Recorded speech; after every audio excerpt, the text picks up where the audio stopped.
Selamat pagi bagi kita semuanya. Selamat kita beribadah kepada Tuhan Yesus Kristus. Kiranya kekuatan Tuhan, kekuatan firman senantiasa menyertai kita.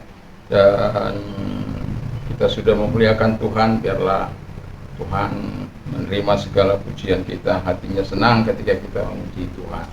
Puji nama Tuhan. Saya ingin juga menyapa kita yang ada di luar sana. Dan salam Indonesia, salam Nusantara dari Sabang sampai Merauke, dari Miangas sampai Pulau Rote. Mantaplah iman kita, mantaplah kasih kita, mantaplah pengharapan kita. Tentunya dalam Yesus Kristus yang menjadi Tuhan dan Juru Selamat kita dan Juru Selamat dunia. Jangan katakan bahwa Yesus itu bukan Tuhan. Jangan katakan pula bahwa Yesus itu bukan Juru Selamat. Dia adalah Tuhan, dia adalah Juru Selamat. Dan walaupun di luar sana ada orang yang mengatakan bahwa Yesus itu hanya manusia biasa, ya buktinya dia mati, dia bukan Tuhan, dia bukan Juru Selamat, dia nggak ada yang bisa diperbuatnya. Tapi sampai di situ dan tidak pernah diungkit soal kebangkitannya, bagaimana Yesus bangkit dari kematiannya pada hari yang ketiga itu. Dan itu mustahil, ya, sesuatu yang mustahil, tetapi karena dia memang Allah, apa yang tidak mungkin, apa yang tidak bisa dilakukannya. Puji nama Tuhan. Dan Yesus sudah berkata, akulah jalan dan kebenaran dan hidup, tiada seorang sampai kepada Allah kalau tidak melalui aku. Dan keselamatan tidak ada dalam siapapun juga selain di dalam Yesus Kristus. Karena di bawah kolong langit ini tidak ada nama lain yang diberikan kepada manusia yang olehnya kita diselamatkan. Puji Tuhan. Dan juga saya mau katakan kepada kita, karena begitu besar kasih Allah akan dunia ini sehingga ia mengaruniakan anaknya yang tunggal, supaya setiap orang yang percaya kepadanya tidak binasa, melainkan peroleh hidup yang kekal. Puji nama Tuhan. Dan pilih yang terbaik. Sebelum kita mendengar firman Allah, mari kita berdoa. Biar kuasa kebangkitan-Mu, kuasa yang mengubah kami, ada senantiasa bersama dengan kami, sehingga Tuhan, kami mengalami transformasi karena Tuhan. Terpujilah Engkau, urapi hamba-Mu, urapi kami semuanya, dan urapi juga audiens yang akan mendengar kami melalui YouTube, yang akan kami keluarkan melalui upload Tuhan Bapa di surga. Terima kasih, biarlah kiranya kami semua diberkati oleh Tuhan. Kami siapkan hati kami, pikiran kami, hidup kami untuk menerima berkat firman. Dalam nama Yesus, haleluya, amin. Puji nama Tuhan. Kita akan membuka Alkitab dalam Yohanes 20. Ini panjang, tetapi saya akan bacakan ayat yang pertama sampai dengan ayat 10, ya. Ini sampai dengan ayat 31. Tapi saya tidak akan bacakan semuanya, tapi saya akan bacakan ayat 1 sampai dengan 10 dan beberapa ayat kemudian. Kita menyimak. Pada hari pertama minggu itu, pagi-pagi benar, ketika hari masih gelap, pergilah Maria Magdalena ke kubur itu, dan ia melihat bahwa batu telah diambil dari kubur. Ia berlari-lari mendapatkan Simon Petrus dan murid-murid lain yang dikasihi Yesus, dan berkata kepada mereka, Tuhan telah diambil orang dari kuburnya, dan kami tidak tahu di mana ia diletakkan. 3. Maka berangkatlah Petrus dan murid yang lain itu ke kubur. Keduanya berlari bersama-sama, tetapi murid yang lain berlari lebih cepat daripada Petrus sehingga lebih dahulu sampai di kubur. 5. Ia menjenguk ke dalam dan melihat kain kafan terletak di tanah, akan tetapi ia tidak masuk ke dalam. Maka datanglah Simon Petrus juga menyusul dia dan masuk ke dalam kubur itu. Ia melihat kain kafan terletak di tanah, sedangkan peluh yang tadinya ada di kepala Yesus tidak terletak dekat kain kafan itu, tapi agak di samping di tempat yang lain dan sudah tergulung. Maka masuklah juga murid yang lain yang lebih dahulu sampai di kubur itu, dan ia melihatnya dan percaya. Sebab selama itu mereka belum mengerti isi kitab suci yang mengatakan bahwa ia harus bangkit dari antara orang mati. Lalu pulanglah kedua murid itu ke rumahnya. Lalu kemudian di ayat yang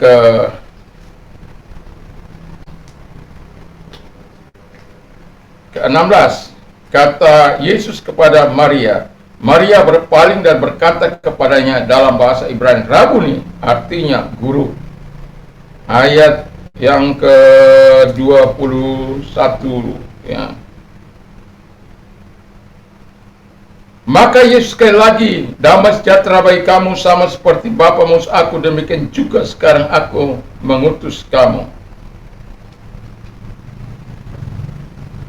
Ayat 25, maka kata murid-murid yang lain itu kepadanya, kami telah melihat Tuhan. Tapi Thomas berkata kepada mereka, sebelum aku melihat bekas paku pada tangannya, dan sebelum aku mencucukkan jariku ke dalam bekas paku itu, dan mencucukkan tanganku ke dalam lambungnya, sekali-kali aku tidak akan percaya. Wah, di lain-lain ada percaya, ini Thomas, ya makanya seringkali kalau orang tak percaya, dasar si Thomas. Tapi banyak orang memberi nama orang tua, memberi nama anaknya Thomas, ya.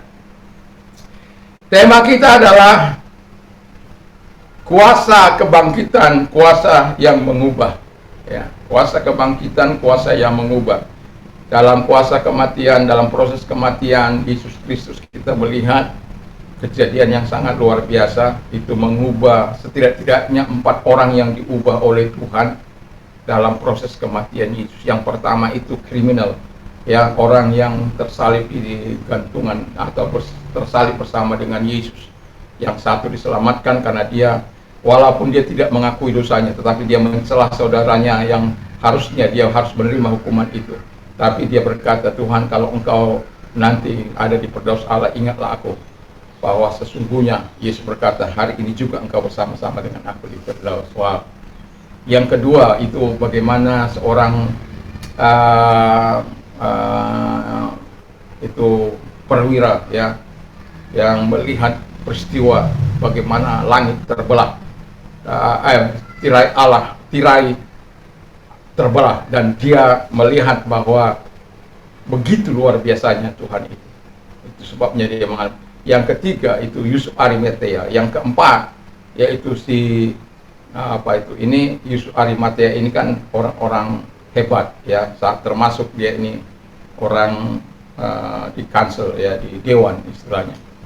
Dan kemudian juga si satu lagi yang sempat bertanya jawab di Yohanes 3, Nikodemus, ya. Jadi itu proses yang mereka alami. Kalau saya katakan bahwa Yusuf Arimatea dan ini Nikodemus itu adalah secret believers, ya. Jadi mereka adalah orang-orang yang percaya tapi bersembunyi, ya. Tapi ketika melihat semua peristiwa itu, mereka tidak lagi ragu untuk menyatakan iman mereka. Nah, kali ini kita bisa melihat bagaimana perjalanan, ya, ketika dia sudah mati ke dalam dan dikubur pada hari yang ketiga dia bangkit, dan kuasa kebangkitan itu kuasa yang mengubah para murid-murid, ya. Dan saya berharap kita semua juga mengalami perubahan. Dalam 2 Korintus 4 ayat yang ke-14, 2 Korintus 6 ayat yang ke-14 dikatakan, Allah telah membangkitkan Tuhan yang akan membangkitkan kamu juga oleh kuasanya, ya. Jadi kalau kita tidak mengalami kuasa kebangkitan itu berat, ya. Nah, kalau kita lihat bagaimana para murid-murid, ya, ada 4 tahap proses mengalami transformasi dalam kehidupan mereka. Yang pertama, mereka berpikir itu mungkin pemalsuan, ya, fabrication. Kalau bagaimana si Maria Magdalena, wah, ini bagaimana mungkin bisa terjadi ini, ya.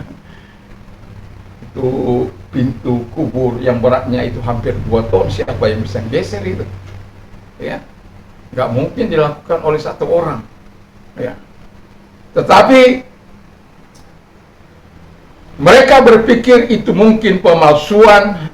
Jadi urutnya nggak langsung kita bisa percaya bahwa kuasa kebangkitan itu dapat mengubah kehidupan kita. Murid-murid yang sudah mengalami wanita-wanita yang bersama dengan Yesus, murid-murid yang bersama dengan Yesus, mereka juga tidak segampang itu untuk percaya Dan itu sebabnya it is impossible to believe. Itu sulit untuk dipercaya. Kalau Yesus itu bangkit, sulit untuk dipercaya. Sampai sekarang sangat sulit orang untuk percaya bahwa Dia adalah Tuhan. Makanya dalam ketuhanannya Dia tidak pernah mati. Dalam kemanusiaannya, dalam 1 Petrus 3 ayat 18 ya, ayat 18 itu di dalam kemanusiaannya Dia mati.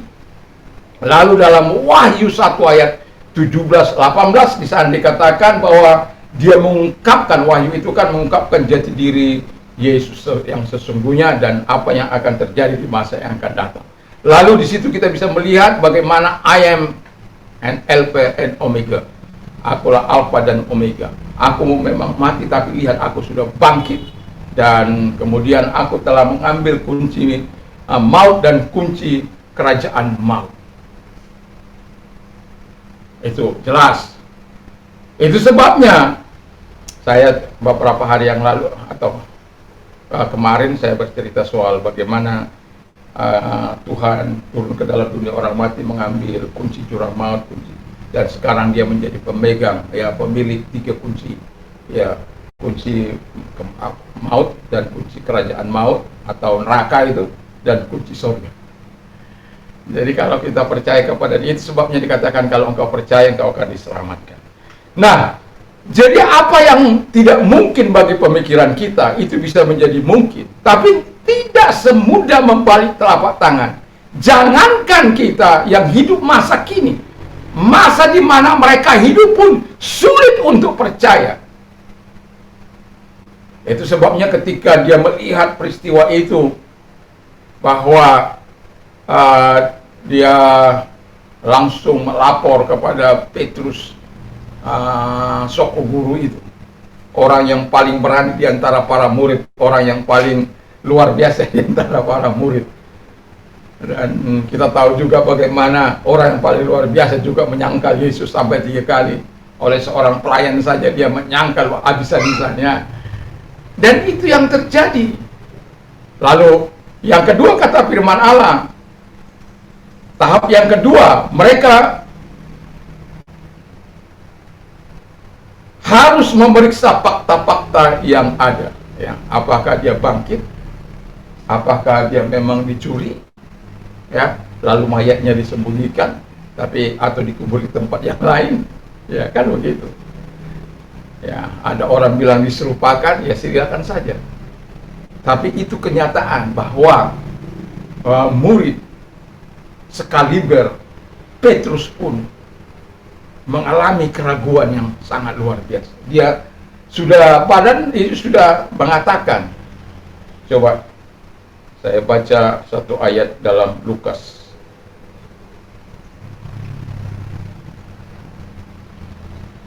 Saya punya Alkitab yang sering saya yang jelek itu, nggak tahu kemana. Saya ingat di mobil, tetapi kemudian setelah beberapa hari dia tidak ada. Dan itu sangat sangat membuat saya agak kewalahan kalau mencari ayat. Lukas 9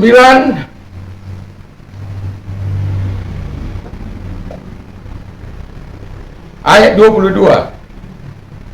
Dan Yesus berkata, anak manusia harus menanggung banyak penderitaan dan ditolak oleh tua-tua, imam-imam, kepala dan ahli Taurat, lalu dibunuh dan dibangkitkan pada hari ketiga. Padahal dia sudah bilang, tapi murid-murid, bahwa aku akan dibangkitkan. Masa iya kan gitu.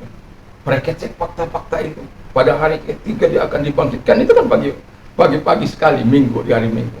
Dia Jumat dikubur. Tapi mereka belum bisa sampai menangkap yang sedemikian rupa. Sampai tahap yang ketiga ini yang akan saya bercerita. Yang tahap yang ketiga, mereka berjumpa secara pribadi dengan Yesus. Saya mau katakan begini.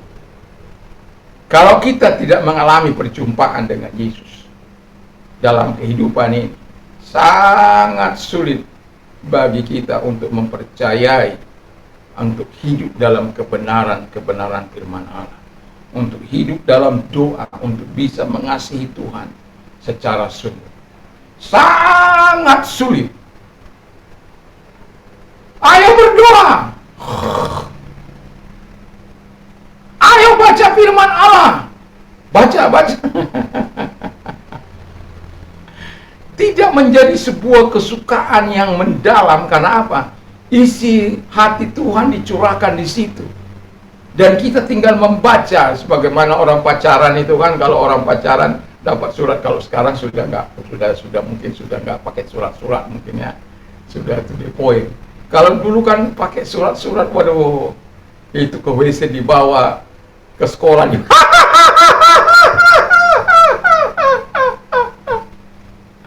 Ya, kenapa? Saking sukacitanya membaca surat pacarnya gitu. Terkecuali kalau dia diputus mungkin ya. Tapi kalau ada, aduh, engkaulah matahariku, engkaulah bulanku, engkaulah bintangku, matahari pun akan ku ambil untuk kuberikan mati. Yang mulu-mulu pun akan dikatakan supaya apa? Orang yang dicintai itu tersanjung ya. Kalau matahari katu, matahariku, bulanku, wah bahaya. Gunung yang tinggi akan kudaki, lembah yang dalam akan kuturuni dia. Jadi orang-orang yang jatuh cinta itu pintar berpuisi. Nah, kita bisa melihat bagaimana perjumpaan demi perjumpaan yang dialami oleh para murid-murid. Yang pertama, Maria Magdalena.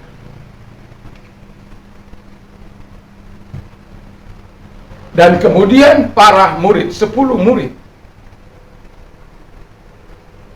Dan 10 murid, 9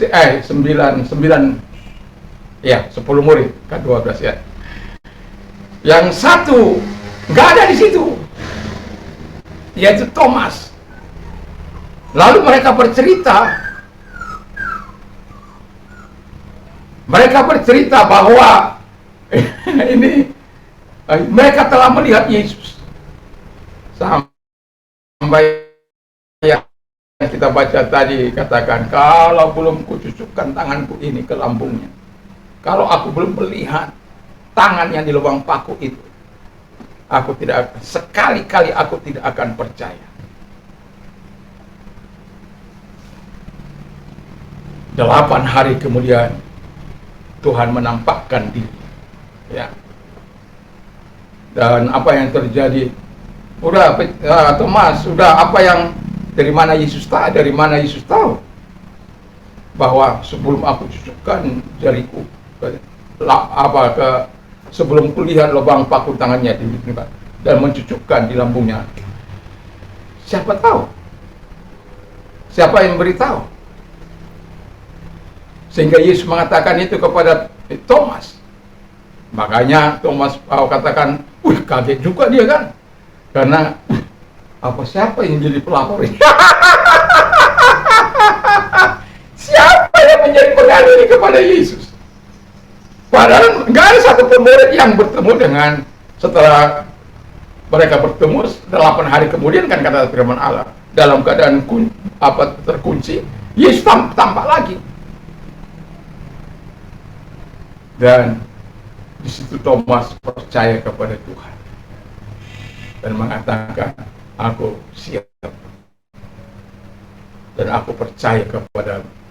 Dan Yesus berkata, berbahagialah karena engkau sudah melihat aku, maka engkau percaya. Tapi percayalah, ini bagi kita yang hidup di zaman sekarang, sekalipun tidak melihat, namun engkau percaya. Saya melihat dalam Alkitab ya, tidak kurang dari 11 kali ya, tidak kurang dari 11 kali Yesus menampakkan diri kepada umat manusia sebelum dia naik ke surga. Dari dia bangkit selama 40 hari di muka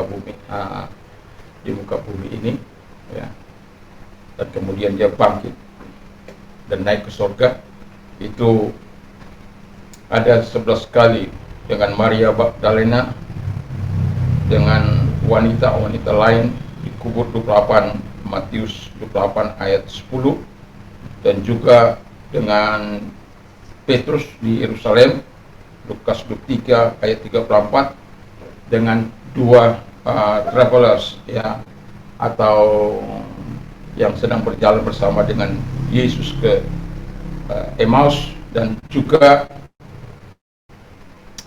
10 muridnya dengan pintu yang tertutup, itu seperti yang kita baca tadi, dan juga dengan 11 muridnya termasuk Thomas yang sudah saya katakan tadi, dan dengan 7 muridnya yang lagi mancing ya, karena mereka nggak ditinggal mereka, dan 11 muridnya kembali di atas gunung dengan 500 orang, dengan saudaranya James atau Yakobus, dan orang-orang yang menyaksikan dia naik.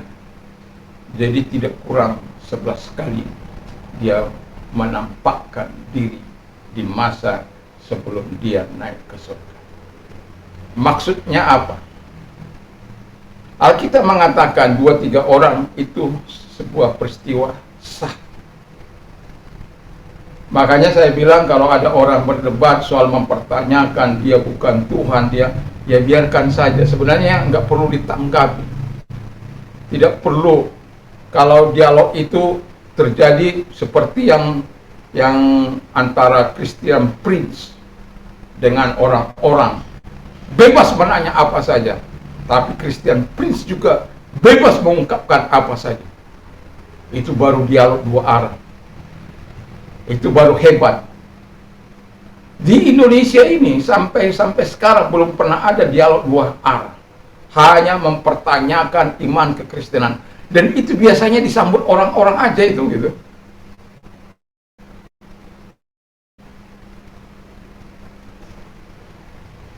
Karena kalau orang kita terjebak kepada pertanyaan-pertanyaan kepada mereka, kita bisa dibuat masuk penjara. Yang berhak menafsirkan ya Al-Quran itu hanya yang mereka, tidak boleh siapapun. Tapi kalau mereka, itu apa yang terjadi? Itu sebabnya saya katakan, seringkali saya katakan, ketika kita dalam hidup ini mengalami kuasa kebangkitan, kuasa itu mengubah hidup kita. Dan ketika orang berbincang-bincang, saya melihat perdebatan, saya bilang, kenapa kalian layani orang-orang seperti ini? Sampai bangkrut kalian, sampai apa kalian? Itu saja dikatakan, dia tidak akan pernah mau mengakuinya.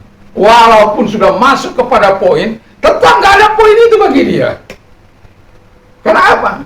Memang Tuhan tidak anugerahkan untuk dia percaya. Memang Tuhan itu anugerahkan kepada dia untuk melakukan hal-hal yang tidak. Kalau si Saulus pada waktu itu memang dia membela imannya, tapi dengan dialog. Dan ketika orang dialog, disitulah ketika orang dialog, ya katakan kelebihanmu, saya katakan kelebihan saya. Nyatakan kekurangan saya nyatakan kekurangan. Dan biarkan audiens yang memutuskan. Ini kan enggak. Hanya satu arah saja. Harusnya berani dua arah. Dan itu harus dibiasakan. Kalau orang hanya minta satu arah, tidak usah dilayani. Ya biarkan saja dia. Tapi dengan adanya internet sekarang ini, nanti dibilang nggak ada yang berani. Makanya Christian Prince itu siapa saja boleh masuk ke tempat dia, dan termasuk dia mengundang orang-orang hebat di Indonesia ini. Tapi dengan catatan untuk berkomunikasi dua arah dan harus bisa mempertanggungjawabkan.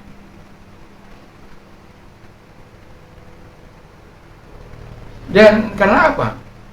Makanya sering sekali saya katakan, udah sebagai orang yang percaya ke yang sudah Anda lama, yang sudah Anda tinggalkan, ya tinggalkan sudah. ya, masuk kepada agama Anda, pelajari dengan baik-baik, duduk di pesantren dulu 3-4 tahun gitu kan, supaya apa? Baik pengertian dengan, dan kemudian kita dituduh kristenisasi dengan mengatakan kristenisasi dengan ajaran-ajaran itu.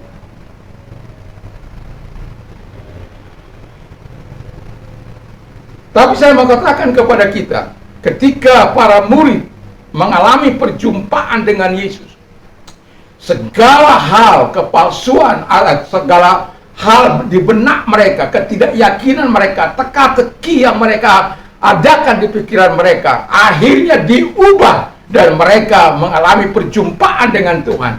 Nah, ketika kita mengalami perjumpaan dengan Tuhan, disinilah terjadi transformasi yang sesungguhnya. Itu sebabnya kalau orang, kita satu contoh saja, bagaimana Saulus dalam Alkitab, bagaimana Saulus punya hal yang sangat giat dalam pelayanan, tetapi tidak dalam melayani Allah, tetapi tidak punya pengertian, dan pada akibatnya membuat orang lain menderita, mengejar-ngejar orang lain yang dinamakan sebuah sekte Tuhan. Dia kejar itu kemanapun. Tidak ada tempat bersembunyi bagi kamu selama masih kerajaan Romawi yang memerintah. Ya, ada keistimewaan bagi dia membunuh tanpa ditangkap. Bayangkan kalau orang membunuh tanpa ditangkap, menyiksa orang tanpa ditangkap. Wah, sudahlah, brutal, sadis. Tapi di dalam didapsi terjadi sesuatu. Itu sebabnya ketika kita dianiaya, sebenarnya bukan kita yang dianiaya, walaupun kita merasakan dampaknya. Tapi Yesus yang ada di surga itu merasakan. Makanya dia katakan kepada Saulus, kalau Saulus, mengapa engkau menganiaya aku? Saulus tidak pernah menganiaya Yesus. Dia tidak pernah menganiaya Yesus. Yang dianiaya itu umatnya. Tapi Yesus katakan, engkau yang menganiaya aku, karena umatnya itu satu dengan dia. Dan itulah sebabnya ketika Paulus mengalami transformasi buta, kata firman Allah, dan Ananias disuruh untuk berdoa. Janganlah Tuhan. Aku udah dengar tentang dia ini Tuhan, bagaimana hidupnya, brutalnya orang ini. Lalu Tuhan suruh saya yang sudah tua ini, wah, yang sudah berjenggot ini.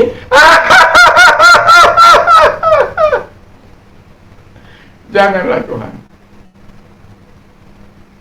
Tapi Ananias dikatakan, kamu harus pergi untuk mendoakan dia, karena dia menjadi alat di tangan.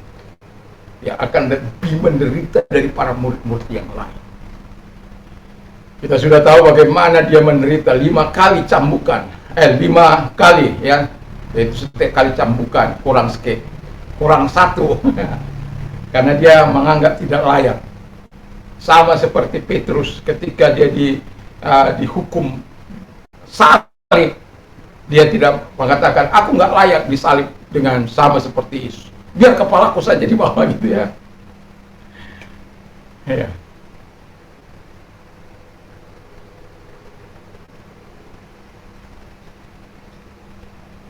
Dan mereka mengalami perubahan yang sangat luar biasa.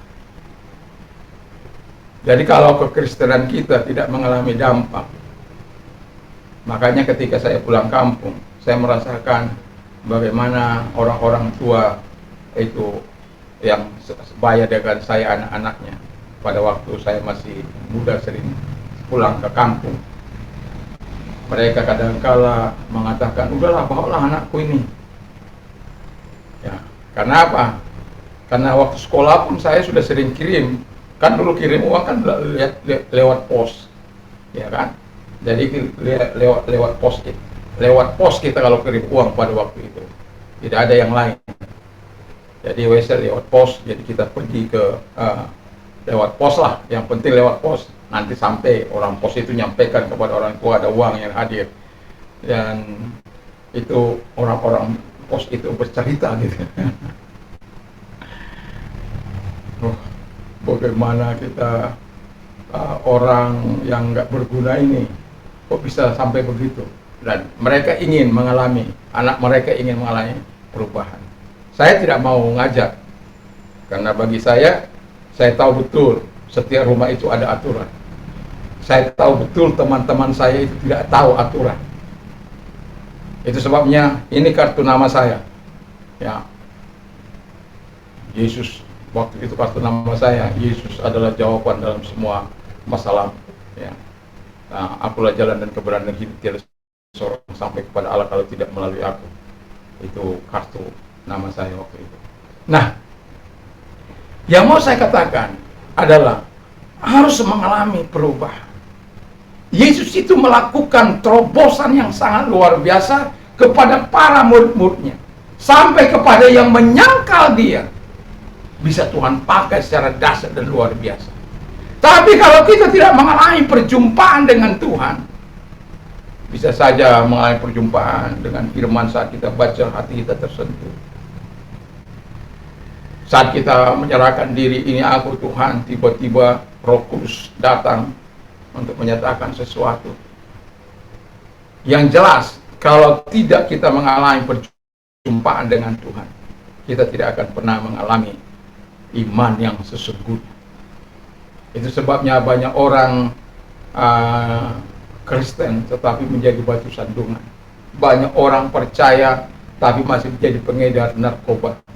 Banyak orang percaya tapi pelariannya ke seks ketika kita mengalami masalah, atau larinya ke minuman keras atau ke narkoba dan lain sebagainya. Kenapa? Belum mengalami transformasi, belum mengalami kuasa kebangkitan. Makanya Paulus katakan yang kukendaki ialah mengenal kuasa kebangkitannya, merasakan dan menikmati dan mati bersama dengan Yesus dan bangkit bersama dengan Yesus. Mati terhadap dosa-dosa, bangkit untuk menyatakan kemuliaan bagi Bapa di surga. Dan ketika orang percaya mengalami perjumpaan dengan Yesus, maka saya yakin dan percaya mereka akan menikmati segala kebaikan Tuhan, mereka akan menikmati segala pertolongan Tuhan, dan mereka menikmati kuasa yang mampu, ya, seperti yang saya katakan tadi dalam 1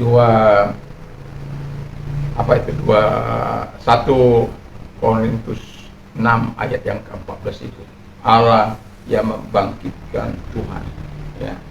Kadang kita mana sih Allah, mana sih Tuhan, ya. Itu kadang-kala seringkali dipertanyakan orang. Kalau coba baca Titi, coba baca dulu Kisah Rasul 2 ayat 36.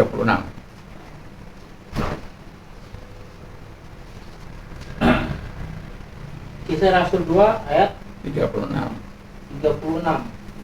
Jawab Petrus kepada mereka, bertobatlah dan hendaklah kamu masing-masing memberi dirimu dibaptis dalam nama Yesus Kristus untuk pengampunan dosamu, maka kamu akan menerima karunia Roh Kudus. 2:36. Oh, 36. Duduklah di sebelah kananku sampai kubuat musuh-musuhmu menjadi Kisah Rasul 2. Iya, Kisah Rasul 2. Ayat 36. Iya.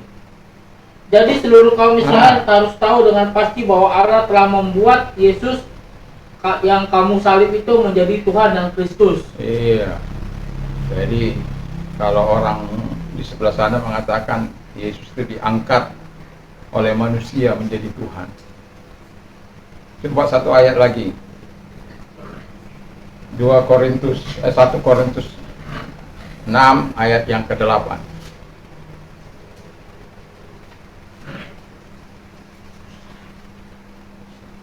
Oh, 1 Korintus 8 ayat yang ke-6. 1 Korintus 8 ayat yang ke-6. Namun bagi kita hanya ada satu Allah saja, yaitu Bapa, yang daripadanya berasal segala sesuatu dan yang untuk Dia kita hidup, dan satu Tuhan saja, yaitu Yesus Kristus, yang olehnya segala sesuatu telah dijadikan dan yang karena Dia kita hidup. Coba bacakan 1 Petrus 3 ayat 18. 1 Petrus 3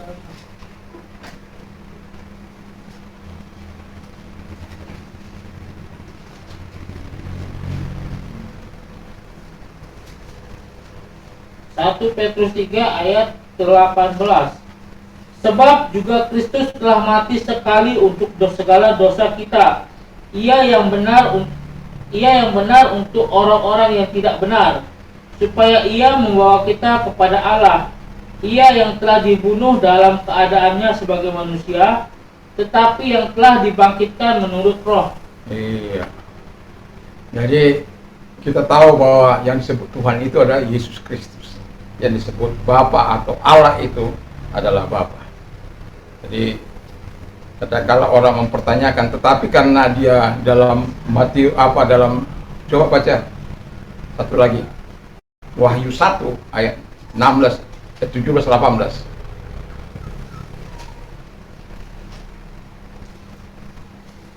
Wahyu 1 ayat 17, 18.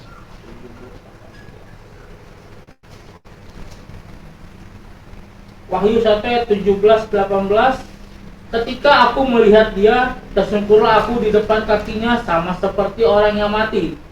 Tetapi ia meletakkan tangan kanannya di atas aku, lalu berkata, jangan takut, aku adalah yang awal dan yang akhir, dan yang hidup. Aku telah mati, namun lihatlah, aku hidup sampai selama-lamanya, dan aku memegang segala kunci maut dan kerajaan maut. Iya. Jadi dia turun ke dalam dunia orang mati itu untuk mengambil kunci maut dan kunci kerajaan maut. Kunci orang yang sangat ditakuti oleh manusia. Makanya dalam 1 Korintus 15, hai maut di manakah sengatmu, hai maut di manakah kemenanganmu, sengat dosa ialah hukum Taurat. Sengat dosa agak sedikit hang.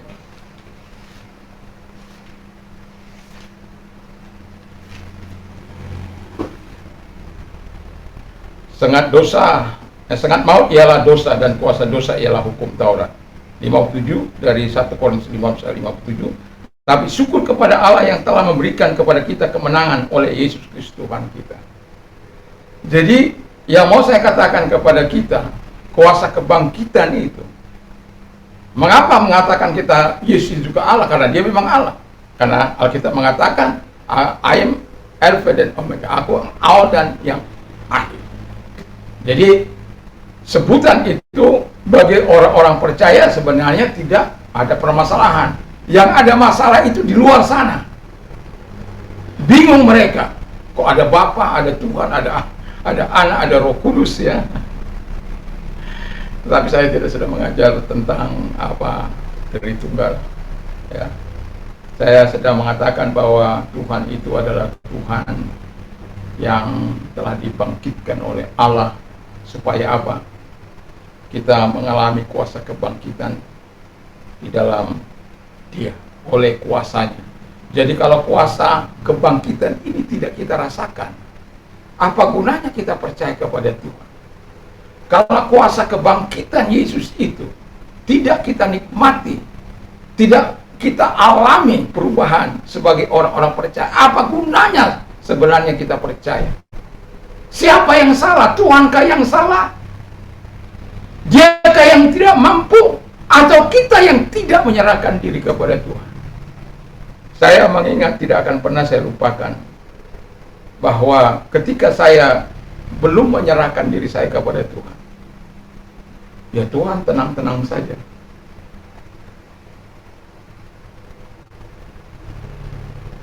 Tuhan juga tidak ambil kendali itu.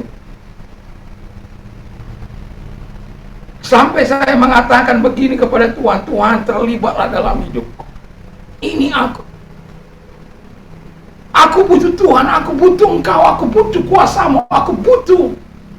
Ketika sudah mulai mendengarkan firman dan mulai sampai pada akhirnya lawatan Tuhan itu datang. Kita tidak mengalami lawatan Tuhan sekali dua kali. Ya. Itu sebabnya kecintaan kita terhadap Tuhan harus semakin dalam dan dalam. Bukan semakin tua kita semakin tidak tahu berterima kasih. Sudah tua. Untuk sesuatu yang sia-sia kita membaca, misalnya contoh membaca buku. Anak saya itu suka membaca buku itu kopi apa, kalau dulu saya suka kopi info, membaca itu buku-buku ya apa, kalau karikaturnya orang Jepang gitu, manga itu ya, cerita-cerita itu dia suka. Tapi kalau untuk membaca firman Allah, aduh, ampun, harus duduk sama dengan kita, ya, harus disuruh. Seharusnya kalau orang yang sudah mengalami transformasi, dia nggak perlu lagi disuruh untuk berdoa, nggak perlu lagi, dia bangun dengan sendirinya. Karena apa? Ada gerakan Tuhan dalam hidupnya. Kalau kita sebagai orang percaya tidak sampai bisa bangun sendiri untuk berdoa, itu sebuah pertanyaan besar. Ada apa sih? Setan meninabobokan kita. Makanya tadi pagi saya bilang sama istri saya, taruh ayat ya, jadi apa ini, karena satu ayat bagi yang ulang tahun dalam Yeremia 17 ayat yang ke-7. Lalu istri saya tulis 17. Loh, Ma, udah tulis ayatnya enggak? Kenapa nggak tulis? Saya tanya lagi kan. Dia bilang 17. Lah, saya bilang kan 7. Bukannya diulang, bukannya apa, biasanya diulang. Ya. Dan kemudian dalam ayat itu dikatakan orang yang berharap kepada Tuhan itu, ya, orang yang percaya kepada Tuhan, orang yang mengandalkan Tuhan, itu sebenarnya ada kaitannya ke bawah, ayat ke bawah, tapi karena apa, coba bacakan kok Yeremia 17 ayat yang ke-7. Diberkatilah orang yang, kalau dalam bahasa Inggrisnya, Yeremia 17 ayat 7, diberkatilah orang yang mengandalkan Tuhan, yang menaruh harapannya pada Tuhan. Iya. Jadi diberkati orang yang mengandalkan Tuhan, yang menaruh harapnya pada Tuhan. Jadi dalam kehidupan kita sebagai orang percaya, kita harus mengalami perubahan yang dari Tuhan. Dan yang terakhir, setelah mereka mengalami perubahan dalam kehidupan mereka, para murid mengalami transformasi, termasuk Thomas mengalami transformasi. Dan kita tahu pada akhirnya yang keempat, mereka mempersembahkan diri mereka untuk melayani Kristus. Apa yang disuruh, sebagaimana Allah mengutus aku juga mengutus kamu. Wow. Nah, ini ayat yang sering dikatakan, dia kan hanya sekedar utusan, bukan Tuhan. Dia bukan Tuhan, dia utusan. Tapi utusannya dari mana? Utusan dari surga loh. Bukan utusan manusia dari dunia ini. Utusan dari surga. Para murid baru utusan Yesus Kristus dari bumi ini. Itu sangat berbeda jauh.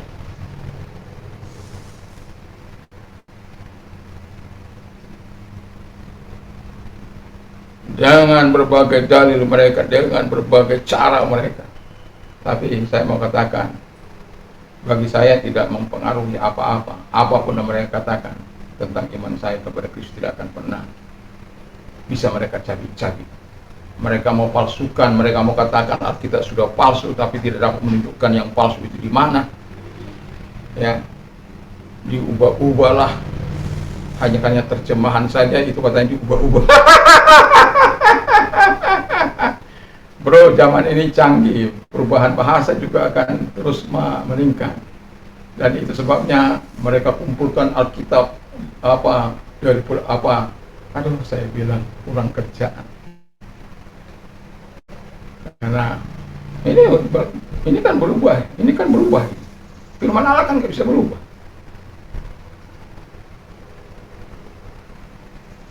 Yang berubah itu terjemahannya, maknanya, core-nya itu nggak berubah. Dan itu sebabnya para murid melayani dengan sungguh-sungguh, mengabdikan dirinya. Bahkan satu-satunya murid yang tidak mengalami kematian hanyalah Rasul Petrus. Rasul Yohanes, murid yang dikasihinya. Dia digoreng,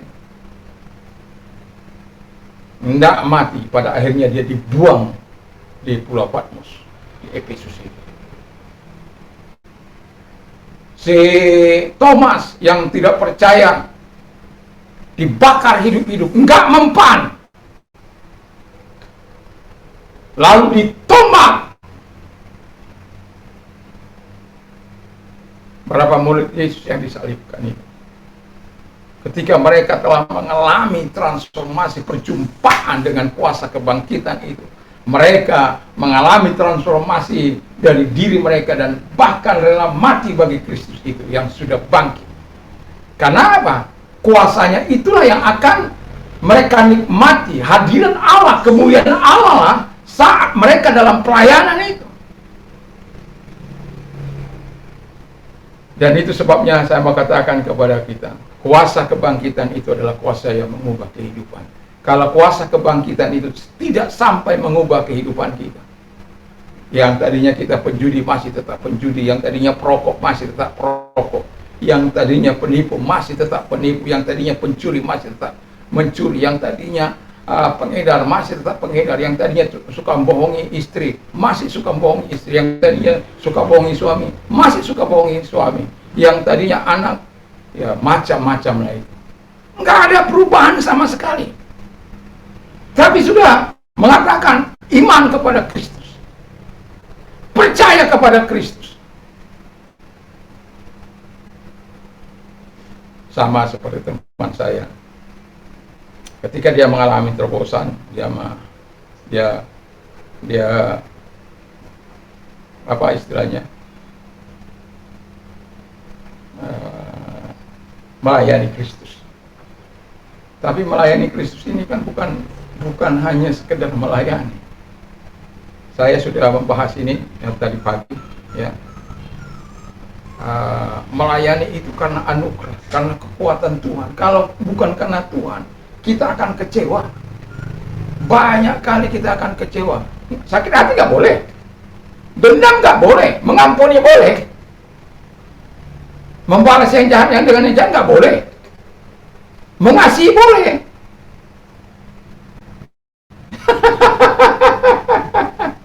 Teman saya ini pada akhirnya dia keluar, nggak kuat. Saya bilang, bro, dalam pelayanan ini kita butuh Tuhan supaya kita sama seperti dia. Bukan berarti kita hebat, bukan. Ketergantungan kita inilah yang perlu. Itu sebabnya bangun pagi-pagi menyembah Tuhan, bangun pagi-pagi bersekutu, berseru kepada Tuhan. Ya, saya tidak tahu berapa kali dalam satu bulan saya berdoa malam. Tapi selama kalau fisik saya itu kuat dan saya siap untuk doa malam, saya kalau di kota ini kan hanya satu kali dalam satu bulan doa malam. Bagi saya itu nggak cukup.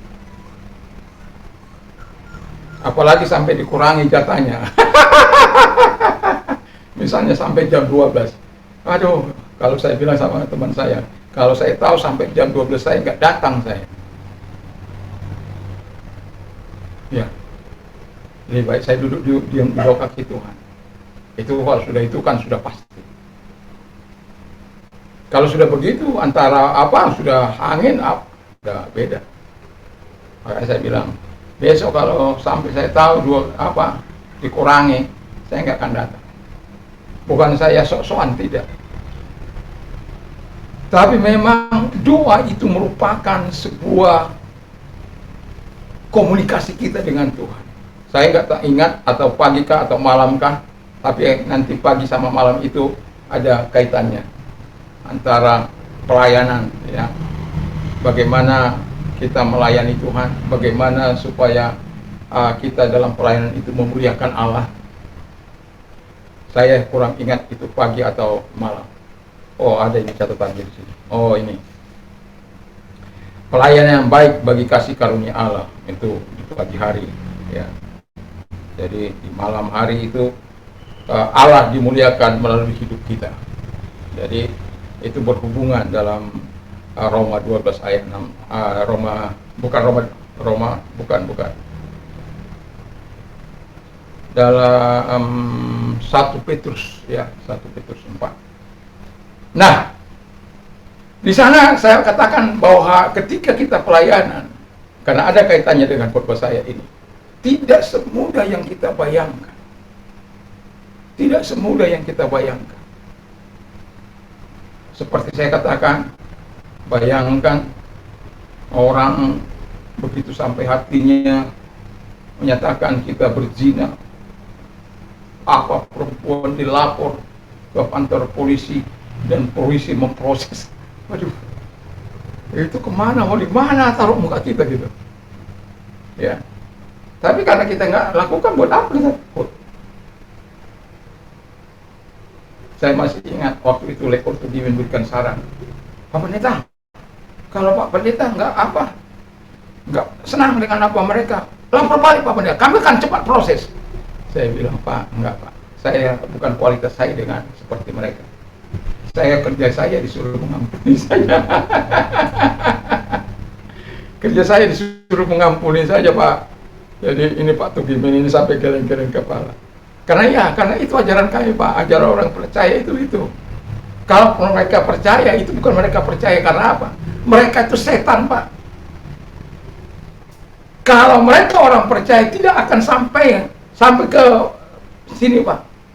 Mereka panggil saya, mereka apakan saya, mereka bawa bukti-buktinya, dan kan gampang. Tapi karena hanya ingin mengeluarkan kita dari pelayanan, ya, tapi Tuhan itu Maha Kasih. Itu belum lagi teman ini yang menggunting dalam lipatan. Anjing saya aja nggak saya kasih makan basi. Sampai sekarang kalau anak saya mau kasih makan itu binatang itu kalau saya di depan itu pasti saya cuci itu piringnya. Kalau saya di sini nggak boleh kasih anjing itu makanan, harus dicuci. Kadang kenapa? Karena kita katakan orang benar itu melihara hidup binatangnya dengan baik. Bukan hanya manusia. Tapi kadang-kala orang yang busuk pun ditaruh situ, kamu hanya binatang. Tidak seperti itu. Itulah menandakan kita mengalami transformasi. Untuk binatang saja kita punya belas kasihan, apalagi untuk manusia. Nah, ini mau saya katakan. Jadi teman saya ini mulai menggunting, termasuk istri saya ini ada sempat terpengaruh ya, istri saya. Wah, masa saya dikasih makanan ini dan itu macam-macam lah. Hah? Oh, belum jadi istri.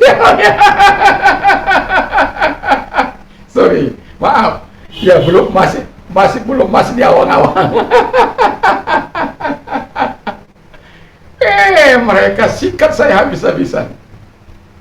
Sampai saya bilang sama teman saya ini, ingat ya, saya bawa kamu dari Surabaya karena kamu terlantar. Kamu buat saya di sini bukan tambah senang, tapi tambah buat saya menderita. Tapi saya bilang, kalau tujuanmu untuk menyingkirkan saya, datang kemari, mungkin kamu berhasil. Mungkin kamu akan berhasil.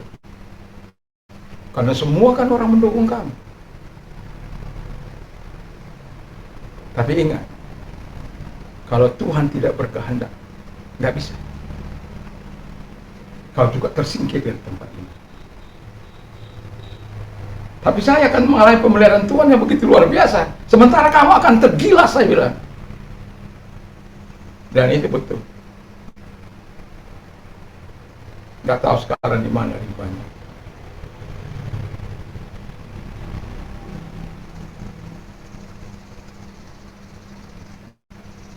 Wakil. Ya namanya wakil kan suka kita bercerita seperti sama si Andi. Apa saja kita bisa bercerita. Nggak ada yang tertutup. Sebab itu apa saya? Ya orang koleri itu kan nggak ada tutup-tutupan. Semua buka-bukaan. Nah, kita buka begini-begini. Keberatan kita juga kita bilang, kenapalah harus gitu ya? Kenapa kita nggak menyerahkan diri sepenuhnya kepada Tuhan? Supaya semua damai. Situ damai, saya damai semua. Apa manfaatnya kalian buat saya begini gitu? Wah, mereka di depan saya apa? Wah, mereka apa itu nggak benar itu Pak Pendeta. Wah, bagus. Dan semakin saya terhibur dengan dia kan. Tetapi manusia tetaplah manusia, kadangkala bisa jadi serigala. Dia teman perayaan saya, wakil saya. Kalau tidak ada yang lain, pasti dia jadi pembicaranya. Kalau saya tidak ada, atau saya ada, yang bisa menggantikan posisi saya cuma dia. Yang bisa mengangkat tangan memberkati cuma dia. Nggak ada yang lain.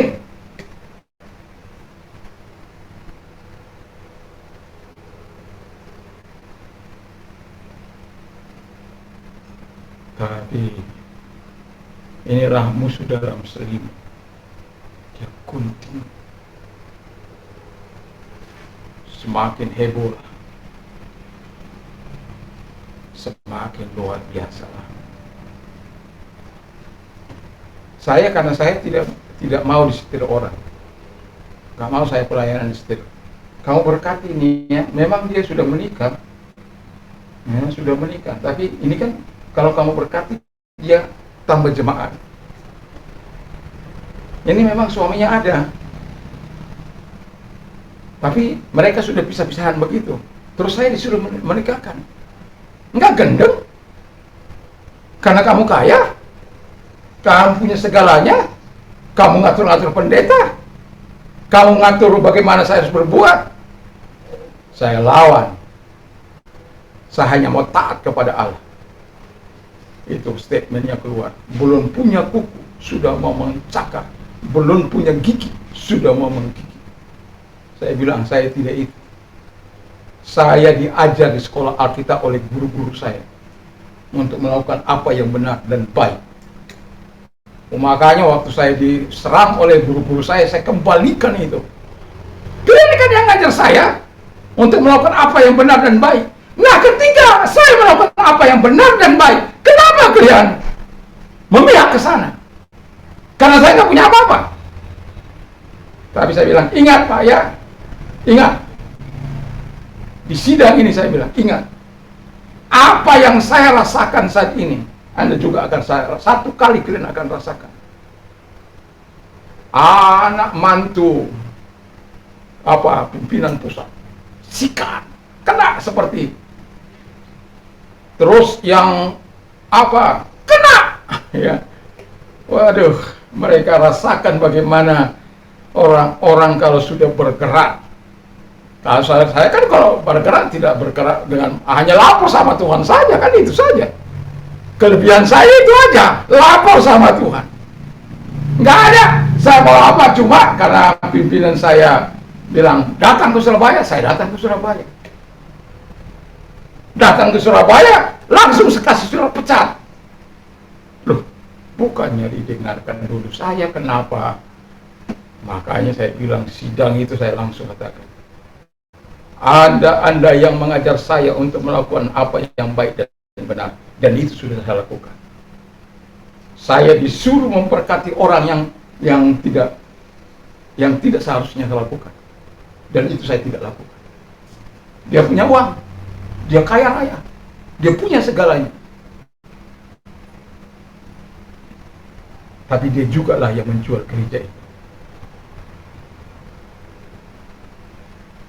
Makanya saya telepon ketika dia jual gereja itu. Oh, ini maksud Anda. Anda keluarkan semua pendeta-pendeta di situ hanya untuk menjual, mengambil tanah gereja itu. Kalau Anda lewat dari hukuman manusia, tidak sekali-kali hukuman Tuhan.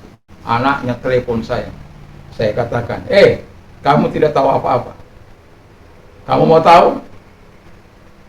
Satu paku saja ada disumbangkan jemaat. Itu sudah itu milik gereja, milik Tuhan.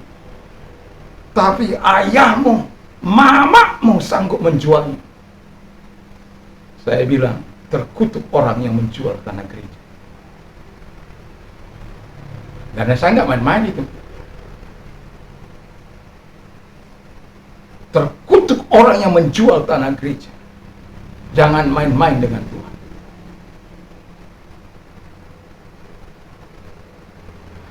Dan saya katakan, ketika kita melayani, ada banyak tantangan-tantangan yang kadangkala membuat kita harus hampir-hampir give up.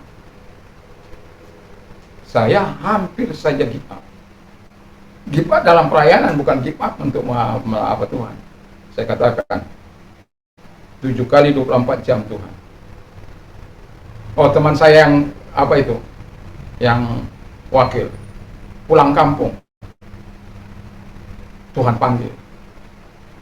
Terus 7 kali 24 jam orang yang melaporkan saya itu, ada kan namanya di situ. 7 kali 24 jam Tuhan tidak mengambil salah seorang pembuat surat itu.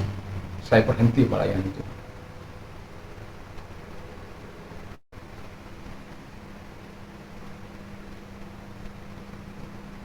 Tiga kali 24 jam dia bertemu dengan ayat, baca Yakobus 4 ayat 4. Dia baca semuanya, tapi dia ketemu dengan ayat yang keempat. Saya tahu ayat itu. Bersahabat dengan dunia, bermusuhan dengan Allah. Makanya istrinya bilang begini, Pak, pergi minta maaf kepada Pak Pendeta. Pergi, itu jam 8 pagi. Pergi minta maaf sana. Apa? Saya yang sudah tua ini minta maaf sama anak muda itu? Bah, enak sekali. Enggak. Jam 4 Tuhan panggil. Itu bukan saya yang cerita, istrinya yang cerita. Tapi saya katakan semuanya sudah yang terbaik Tuhan berikan. Dan sejak itu saya bilang, Tuhan, ini aku. Ampuni aku. Saya hanya ingin. Makanya judgment itu enggak mudah.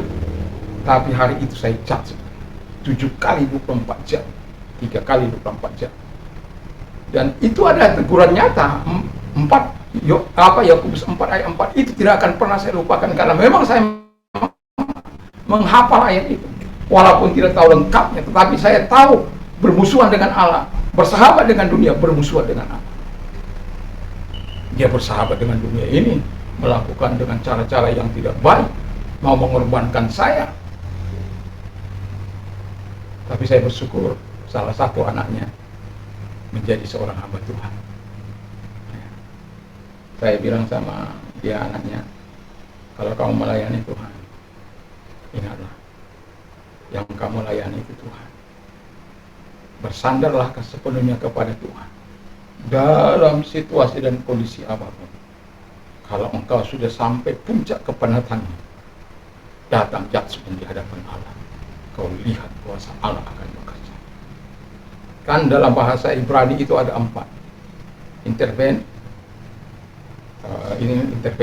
komunikasi kita dengan Allah, terus intermediate itu memperantarai, ini yang keempat, ini judgment. Seperti Musa, kalau kematian orang itu sama seperti kematian Bani Korah, ini maksudnya kematian dengan orang biasa, aku bukan dipanggil oleh Tuhan, belum lagi selesai, Tuhan sudah selesaikan mereka. Itu namanya judgment. Jadi enggak semudah kita judgment. Tapi setiap kali saya judgment, saya menikmati. Karena apa? Kalau orang sudah berurusan dengan nyawa, yang bisa mengurus itu hanya Tuhan. Nggak ada yang bisa. Tetapi saya mau katakan kepada kita supaya kita tetap memiliki takut akan Tuhan, karakter ilahi ada dalam hidup kita. Kita hidup dalam doa kepada Tuhan, melakukan apa yang baik dan benar di hadapan Tuhan. Sebagai dampak dari mengalami transformasi dari kuasa kebangkitan yang mengubah kehidupan kita. Kita tidak membalas dengan daging, tapi membalasnya dengan doa-doa kita kepada Allah. Kalau Allah yang melakukannya, itu keputusan Dia, bukan keputusan saya. Dan itu sebabnya saya katakan ada banyak pergumulan yang begitu luar biasa. Tapi ketika saya mengingat Tuhan, ketika mengingat segala perbuatan-perbuatan yang ajaib di tengah-tengah pelayanan ini, saya katakan, Tuhan, berikan aku kekuatan untuk melewati masa-masa sulit. Berikan aku kekuatan untuk melewati masa-masa sulitku, sehingga aku tidak tergilas oleh keadaan ini, tapi tetap bisa menyerahkan diri kepada Tuhan, menyerahkan hidup kepada Tuhan, untuk terus menjadi berkat bagi gerejamu, bagi Tuhan, dan bagi kemuliaan Bapa di surga. Dan saya tidak akan perpanjangkan firman Allah. Kiranya Tuhan yang maha baik itu akan terus menolong kita menikmati kuasa kebangkitan yang mengubah kehidupan kita. Jangan kuasa kebangkitan sampai tidak mengubah kehidupan kita. Dan itu kita bisa cek dalam kehidupan kita. Apakah kita sudah mengalami transformasi dari kuasa kebangkitan itu? Kalau tidak, katakan kepada Tuhan, ini aku Tuhan, aku butuh Engkau, aku butuh kuasa-Mu, sehingga aku bisa menikmati sebagaimana yang dinikmati orang-orang yang sudah menikmati kuasa kebangkitan, yang mengalami transformasi oleh karena Tuhan, dan mereka mengalami perjumpaan dengan Tuhan, dan mereka dengan setia melayani di bentang Tuhan. Dan itu sebabnya saya katakan, ketika kita ada keraguan, mempertanyakan, teka-teki, tapi Tuhan akan datang kepada kita untuk berjumpa dengan kita, untuk menguatkan kita, untuk menyerahkan. Itu sebabnya kalau ada kita dengar kesaksian sampai dia berkata, kalau Engkau Tuhan yang ajaib, Tuhan yang luar biasa, sembuhkan. Kalau Engkau sembuhkan, aku akan percaya kepadamu. Banyak kesaksian di mana Tuhan bisa hadir kepada mereka, hanya mereka berdua dengan Tuhan yang tahu. Tapi Tuhan menyembuhkan, dan akhirnya dia mengambil keputusan. Karena apa? Yang bisa mendengar doa bukan suami, bukan istri, bukan siapa-siapa. Yang bisa mendengar doa itu hanya Tuhan. Itu sebabnya saya mau katakan, biar kita mengalami transformasi dari Tuhan itu, dan kita menikmati persekutuan baik dengan Tuhan, baik dengan sesama, dan kita bisa menjadi berkat bagi sesama kita dimanapun kita ada. Dan kiranya kita terus dibuatnya bergairah dengan kuasa kebangkitan, dibuatnya terus bergairah dalam pelayanan, dalam hidup, dalam rumah tangga, dalam keluarga kita. Kita tetap bisa menjadi berkat. Jangan malas menggerakkan badan. Ya, pagi-pagi saya sudah bangun, ya, dan kemudian ya berdoa bersama di pagi hari bersama dengan teman dan membilas kain, dan terjadilah, karena malam sudah saya cuci dan tinggal mengucek-ucek, ya. Dan kemudian kita pagi setelah selesai doa, anak saya melanjutkan doa yang ketiga, yaitu untuk keluarga, dan saya menyelesaikan, dan kemudian saya menutupnya dalam doa. Nah, kadang-kala karena waktu yang sempit itu, yang harus begitu juga mengatasinya, ya. Tapi saya katakan, habis itu saya ngepel ini, ruangan ini kembali. Walaupun sudah dipel, tapi saya terbiasa bangun itu habis sembahyang pasti saya pel rumah, ya. Bisa 6-10 kali saya ngepel rumah saya ini dalam satu hari, ya. Saya suka, makanya ada terus air di situ, air untuk kenapa? Saya pikir ini anak-anak saya di sini, saya di sini, dan ada kadang-kala ternak saya juga ada di sini, ya. Jadi harus tetap bersih. Nah, ya, dalam hidup ini marilah kita tetap mengasihi Tuhan dan mengasihi sesama di dalam pelayanan, dan Tuhan memberkati kita. Dan doa dan harapan saya, kuasa kebangkitan, kuasa yang mengubah itu betul kita nikmati sepanjang umur hidup. Nah, mari kita tutup kepala dan kita berdoa. Terima kasih Tuhan buat kuasa kebangkitan-Mu, dan biarkan itu mengubah hidup kami, sehingga kami seperti murid-murid bergairah terus melayani Tuhan. Sekalipun banyak tantangan, banyak rintangan, banyak persoalan, kalau bukan Tuhan izinkan kami mengalami seperti yang dialami murid-murid, itu tidak akan pernah bisa terjadi. Apalagi masa saat ini Bapa di surga, di mana hukum menjadi tertinggi di bangsa ini. Kalaupun itu terjadi, kata firman Allah bahwa darah orang sahid itu menjadi benih bagi gereja. Terima kasih Bapa di surga, Tuhan tolong kami, sehingga kami mengasihi Tuhan dan mengasihi sesama dengan memberitakan kasih karunia-Mu kepada sahabat-sahabat yang belum mengenal Tuhan. Dalam nama Yesus kami bersyukur dan berdoa. Haleluya. Amin. Puji nama Tuhan, kita akan mengadakan perjamuan kudus. Terima kasih Bapa di surga, terima kasih.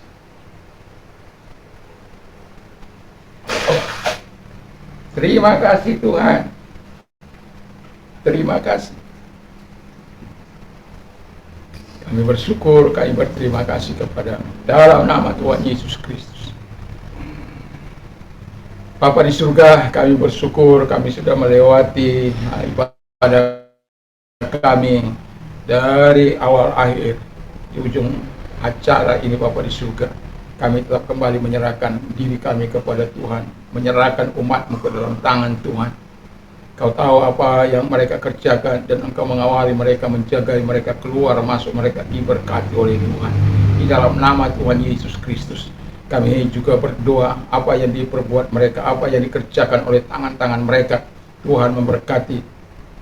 Kalau Tuhan telah menambahkan usia bagi umat-Mu Tuhan, yaitu Mbak Iswi, Tuhan terus memberikan kekuatan, kesehatan yang daripada Tuhan dalam roh, jiwa, dan tubuhnya Tuhan. Kuatnya Tuhan, salomnya Tuhan berada dalam kehidupannya Tuhan. Salomnya Tuhan, di mana health-nya Tuhan itu ada kesehatan, baik itu jasmani, rohani, dan welfare-nya Tuhan, ada kesejahteraannya Tuhan dalam kehidupannya Tuhan Bapa di surga. Dan juga Tuhan, completeness-nya Tuhan ada dalam hidup mereka, kesempurnaan dan kekuasaan dalam Tuhan, dan peace-nya Tuhan, damai sejahtera Tuhan itu. Kuatnya Tuhan ada, di mana kekuatan, kuasa dari Tuhan, energi dari Tuhan, tenaga dari Tuhan ada bersama dengan dia untuk melaksanakan semua kegiatan, dan terlebih kemampuan yang dari Tuhan itu ada dalam kehidupan mereka. Karena Engkau telah memberikan kuat-Mu kepada kami, semuanya orang-orang yang percaya kepadamu. Tinggal kami meyakini, mempercayai kuatnya Tuhan itu mengalir atau tidak, itu tergantung kepada setiap kami. Dan bagi hamba-Mu juga, di mana Engkau telah menambahkan 1 tahun Tuhan, dan separuh usia ini dari 120 tahun. Ya Tuhan, kalau itu permintaan, dan itu Bapa di surga, kami tetap yakin dan percaya kekuatan dan kesehatan Tuhan akan senantiasa menyertai roh, jiwa, dan tubuh hamba-Mu juga. Dan salom-Mu dan kuat-Mu terus mengalir, dan biarkan kami Tuhan semakin bergairah di dalam Tuhan, dan nama-Mu kami puji, kami muliakan. Terima kasih Bapa di surga, dan kami juga berdoa bagi sidang jemaat Tuhan yang mengalami apapun situasi kondisi mereka, Tuhan yang menolong mereka, Tuhan yang memberkati mereka dalam nama Tuhan Yesus Kristus. Dan kami juga mau berdoa bagi mereka yang ada di luar sana. Kalau engkau dalam keadaan sakit, percayalah bahwa Tuhan mampu hadir kepadamu untuk menjamah engkau dan menyembuhkan engkau. Di dalam nama Tuhan Yesus Kristus. 2-3 orang sepakat meminta kepada Allah, karena Tuhan akan menjawab, karena Tuhan tidak pernah mengenal jarak, ruang, maupun waktu. Saat kita berdoa, Allah sanggup menjamah engkau dimanapun engkau saat ini berada. Dan kita akan berdoa dalam nama Tuhan Yesus Kristus, segala sakit penyakit yang mereka derita, apapun itu, yang ringan, menengah, berat, bahkan super berat, bahkan Tuhan Bapa di surga diponis tidak bisa lagi. Tapi kami yakin dan percaya selalu ada mujizat bagi orang-orang yang percaya kepadamu. Selalu ada mujizat bagi orang-orang beriman. Segala kemungkinan bisa terjadi kalau Tuhan yang datang menjamah mereka. Dan itu sebabnya Tuhan, mari Engkau ulurkan tangan-Mu kepada mereka. Karena kami tahu Engkau tidak mengenal jarak, ruang, maupun waktu. Dalam nama Yesus Engkau tumpangkan tangan, dan dalam nama Yesus sembuhlah Engkau oleh kuasanya, oleh bilur-bilurnya, oleh firman-Nya, di dalam nama Yesus Kristus. Terima kasih Bapa di surga, terima kasih. Dan kalau engkau yang ada di luar sana yang mungkin secret believers, orang-orang percaya tetapi takut mengatakan imannya, kalau engkau orangnya, supaya Tuhan, engkau mau mengaku di hadapan Tuhan, dan kalau engkau mau menerima Yesus sebagai Tuhan dan Juru Selamatmu, dan menyatakan, memproklamirkan diri engkau adalah orang yang percaya, angkat kedua belah tanganmu, serahkan diri kepada Tuhan. Mari kita berdoa. dan ikuti doa saya. Tuhan Yesus, saya sadar saya orang berdosa, tapi kali ini kami tidak takut lagi untuk menyatakan iman kami kepada Tuhan. Dalam nama Tuhan Yesus Kristus, bagi engkau yang mau percaya, ikuti doa saya kembali. Dalam nama Tuhan Yesus Kristus, kami mohon ampun kepada Tuhan. Aku mengaku segala dosa, kejahatan yang pernah aku lakukan. Dan Tuhan, sucikan dosa dan kejahatan yang pernah aku lakukan. Ampuni dosa-dosa hamba-Mu ini, dan sucikan dengan kuasa darah-Mu. Dan Engkau Allah yang kami percaya menjadi Tuhan dan Juru Selamat kami. Terima kasih Bapa di surga. Terima kasih. Tuhan Yesus memberkati. Bagi engkau yang mengalami persoalan, mari jangan menyimpang dari firman Allah. Jangan menyimpang jalan-jalan dari kehendak Allah. Serahkan diri kepada Tuhan. Yesus sudah mengundang engkau. Marilah hai kamu yang letih lesu dan berat, aku akan memberikan kelegaan bagimu. Datang pada Tuhan. Dan Dia akan berkata juga bahwa ketika engkau dalam persoalan, dalam penderitaanmu, Dia datang untuk menguatkan engkau sebelum Dia menolong. Dan engkau ingat bagaimana Tuhan melakukan segala sesuatu yang indah bagi Ayub. Dan Tuhan mampu mendatangkan 2 kali lebih besar dari yang semula. Dan itu sebabnya mari miliki takut akan Tuhan, hidup dalam karakter ilahi, hidup dalam melakukan apa yang baik dan benar dalam doa, dan percayalah bahwa Tuhan mampu melakukannya. Mari kita berdoa.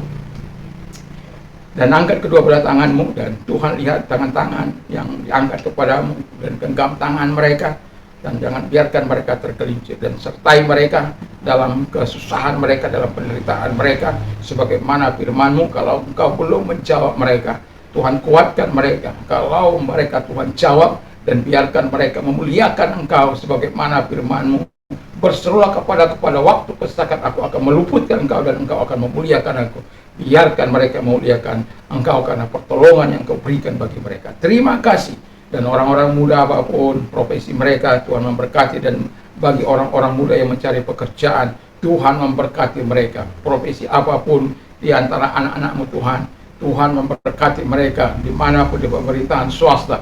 Biarkan mereka menjadi berkat. Biarkan kuasa kebangkitan yang mengubah mereka, pola pikir mereka, sehingga mereka tidak korup, tidak melakukan apa yang tidak baik di hadapan Tuhan. Tapi mereka boleh menjadi terang dari garam yang memberikan dampak yang sangat luas di mana mereka ada. Terima kasih Bapa di surga, di mana semua yang hanya untuk tujuannya adalah kemuliaan Tuhan. Let your light so shine before men. Biarlah sinarmu bersinar di antara semua orang, supaya mereka melihat, that they may see your good work, supaya mereka melihat perbuatan-perbuatan yang baik. And glorify your Father in heaven, dan memuliakan Bapamu yang di surga. Dan tujuan kami di mana Tuhan mengubah kami agar kami dapat memuliakan Engkau sepanjang umur hidup kami. Terima kasih Bapa di surga. Dan itulah sebabnya orang anak-anak yang masih sekolah dari TK sampai kepada perguruan tinggi, sampai dimanapun mereka, Tuhan, oh Tuhan memberkati semua anak bangsa. Dan ekonomi anak bangsa diberkati dari Sabang sampai Merauke, dari Miangas sampai Pulau Rote. Pemerintahan sekarang Pak Jokowi, amin, kami serahkan dalam tangan Tuhan. Pemerintahan berikutnya Prabowo, Gibran, kami serahkan dalam tangan Tuhan.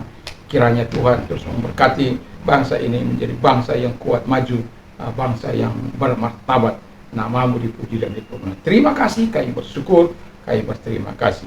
Dan mereka-mereka yang juga mendengarkan YouTube kami Bapa di surga, kalau beberapa hari ini ada beberapa, kemarin dulu 1.500 orang, 350, hampir 400, kami menyerahkan diri kepada Tuhan, sehingga mereka-mereka yang mendengarkan itu bisa dikuatkan melalui perjumpaan dengan Tuhan. Karena kami percaya kepada firman-Mu tidak akan pernah kembali dengan sia-sia. Dia akan melakukan apa yang Kau perintahkan, akan berhasil sebagaimana apa yang Kau suruhkan kepadanya. Dan firman-Mu lah yang menolong kami, dan firman-Mu lah yang menguatkan kami. Firman-Mu juga yang memberikan sukacita bagi kami, penghiburan dan kekuatan. Terima kasih, sehingga mereka yang aktif mendengar, terus Engkau memberkati dan pertemukan juga dengan orang-orang baru kita mendanai dengan subscriber baru Bapa di surga. Terima kasih, kami sungguh bersyukur, kami berterima kasih kepadamu. Dan rekan-rekan kami yang melayani, baik melalui dunia nyata maupun dunia maya, Tuhan memberkati. Dan kami tahu Tuhan, bahwa dalam pelayanan dunia maya ini tidak main-main. Beberapa negara bisa kami jangkau, beberapa kota sekaligus bisa kami jangkau, dan kota-kota besar di Indonesia bisa kami jangkau. Dan itu sesuatu yang memberikan dampak yang sangat luas. Dan itulah sebabnya Tuhan, kami yakin dan percaya kepada Tuhan yang akan menolong para rekan sahabat kami untuk tetap bergairah melayani Tuhan melalui dunia maya maupun dalam dunia nyata. Terima kasih, kami bersyukur, kami berterima kasih. Dalam nama Yesus, sekarang pulanglah dengan membawa damai sejahtera daripada Tuhan Yesus Kristus, kecintaan Bapa dalam surga, persekutuan kuat kuasa Roh Kudus menyertai mulai saat ini sampai Maranatha dalam nama Yesus. Amin. Tuhan memberkati.